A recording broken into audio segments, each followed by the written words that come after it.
Megastar చిరంజీవికి villain గా మంచు మనోజ్ నటించబోతున్నాడా అంటే అవుననే మాట వినిపిస్తోంది. మిరాయి సినిమాతో విలన్ గా అదరగొట్టాడు మనోజ్. దీంతో ఏకంగా మెగాస్టార్ ను ఢీ కొట్టే ఛాన్స్ కొట్టేసినట్టుగా ఓ న్యూస్ వైరల్ అవుతోంది.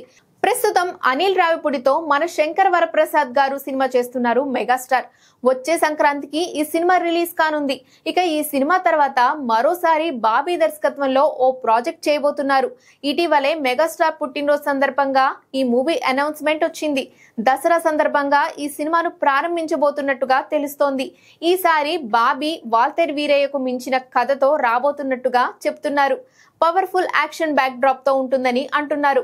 ఈ సినిమాలోనే చిరంజీవికి విలన్ గా మంచు మనోజ్ ని తీసుకునే ఆలోచన చేస్తున్నారట. ఈ సినిమాలో విలన్ రోల్ చాలా పవర్ఫుల్ గా ఉంటుందంట. అందుకే మంచు మనోజ్ ని తీసుకుంటే బెటర్ అని భావిస్తున్నారు. ప్రస్తుతం ఆ దిశగా చర్చలు జరుగుతున్నాయి. ఇందులో నిజమెంతో తెలియదు కానీ మెగాస్టార్ చిరంజీవికి విలన్ గా నటిస్తే మంచు మనోజ్ విలన్ కెరీర్ కు మరింత బూస్టింగ్ దొరికినట్టే. కొన్నాళ్లు సినిమాలకు దూరంగా ఉన్న మనోజ్ ఈ ఏడాదిలో భైరవంతో రీ ఎంట్రీ ఇచ్చాడు. కానీ ఈ మూవీ అనుకున్నంత స్థాయిలో ఆకట్టుకోలేదు.